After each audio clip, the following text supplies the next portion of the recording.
সরকারি নিয়ম মেনে আপনি ব্যবসা করবেন, তাই না? তো গভর্নমেন্ট যে রেট দিয়েছে তার থেকে বেশি নিচ্ছেন কেন? বেশি না, আমরা ধরেন একটা বাসায় 3 তলা 4 তলা 5 তলা উঠাই দিলে সার্ভিসে একটা লোকের দিয়ে পাঠাইলে উপরে কিছু তো দেওয়া লাগে। তো এখানে ওইটা আসবে কেন? হ্যাঁ, যিনি এটা নিয়ে যাবে সে বকশিস হিসাবে ওটা আনবে, এই তো? সার্ভিস চার্জ সহ আর কি লিখে দিত, নাহলে তো মেমো তো ওনারা দেয় না আর কি। কে দেয় না ম্যাম? মানে সার্ভিস চার্জ যদি না লিখে দেই, না বলে দেই, তাহলে তো দিতে চায় না ওনারা বাসা বাড়ির থেকে। কিন্তু গ্যাস আমরা পাইকারি দামে বিক্রি করি, আমরা পাইকারি দেবো। পাইকারি মানে কি?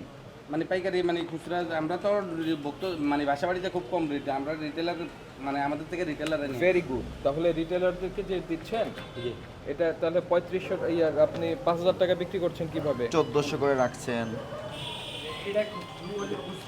মানে অনেকে দেখে গেছে বাসা বাড়িতে দিয়ে আসে না 1500 করে। বাসা বাড়ি যদি দিয়ে আসেন সেই মূল্য কি আপনি নির্ধারণ করে দিবেন? সেটা তো দুই পক্ষের আলোচনার ভিত্তিতে এটা নির্ধারণ দেখেন করতে হবে। নিয়ে এটা 1500 কিভাবে রাখছে, ই হয়? 13টা নিচে এক বাসায় হ্যাঁ হ্যালো, রসিকতা করে নাকি?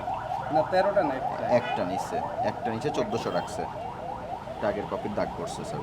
এসে আপনার ইয়াতে গুলশান আর ধানমন্ডি কোথায় বাড়িয়েছেন? ধানমন্ডি এসে 27। সেটা কি রিটেলার দোকান? হ্যাঁ, না না রিটেলার না, বাসা বাড়ি। বাসা বাড়িতে 6 পিস লাগছে। আচ্ছা, তাহলে আপনি যদি পরিবহন চার্জ নেন সেটা তো আপনাকে আলাদা যোগ করে দেখাতে হবে, এবং সেটা দুই পক্ষের আলোচনার ভিত্তিতে। আপনি তো এখানে দর অন্যান্য তো লিখে এখানে দিয়েছেন, আছে। অন্যান্য ঘরে লিখবেন আপনি পরিবহন চার্জ। সেটা ঠিক আছে, তো আপনি এখানে 5200 করে, মানে কি আপনি 5200 করে বিক্রি করেছেন? হ্যাঁ, দ্বিতীয় কথা, সরকার এই মাসে সেই মূল্যটা আপনাকে সহজে দৃশ্যমান স্থানে প্রদর্শন করতে হবে। করেছেন? করা নাই কোথাও। এটা করেন নাই। কবেরটা করে রাখছেন? এটা 24 সালে। 24 সালে। আর একটা ইস্যু, আপনি বিস্ফোরক আছে। এগুলো বিস্ফোরক পণ্য রাখতে হলে আপনার লাইসেন্স হালনাগাদ করতে হবে। লাইসেন্সের মেয়াদ 23 সালে শেষ হয়ে গেছে। না এই যে না, ইয়ে পাঠাই দিয়েছে। দুই পক্ষ, আপনি ভোক্তার সঙ্গে আলোচনা সাপেক্ষে, উনি যদি বলে আমি ঘরে বসে পণ্যটা নিব, সেক্ষেত্রে কথা হবে দর পাশাপাশির মাধ্যমে নির্ধারিত হবে। আপনি তো এখান থেকে ফিক্সড করে দিতে পারেন না। না না, তার বাসা দোতলাই হতে পারে, দোকান থেকে আমরা 10তলাই বেশি হতে পারে। বিক্রি করি, শুনেন, দোকান থেকে আইসা নিয়ে আবার যায়। বাসা যদি 10তলায় হয় সে বাসায় লিফট আমরা থাকতে বেশি পারে। বিক্রি করি দোকান থেকে আইসা নিয়ে, কারণ সার্ভিস চার্জ আপনি একক সিদ্ধান্ত চাপিয়ে দিতে পারবেন না। নিয়ে যায় আমাদের দোকান থেকে, বেশিরভাগ আমাদের দোকান থেকে আইসা নিয়ে যায় বেশিরভাগ। কারণ আমরা তো আর ওই বাসা এই যে বাড়ি দেখেন আপনি যে কথাটা বললেন যে আপনার দোকান থেকে নিয়ে যায়, না, এটা সেক্ষেত্রে হচ্ছে তো মানে বেশি কি, নেওয়ার তো কোনো সুযোগই নেই। হোলসেল রিটেলাররা মানে রিটেলাররা আমাদের কাছ থেকে আইসা নিয়ে আপনারা যায়। 15,000 টাকা ফাইন করে দেন। না আপনাকে 15,000 টাকা ফাইন করা হলো।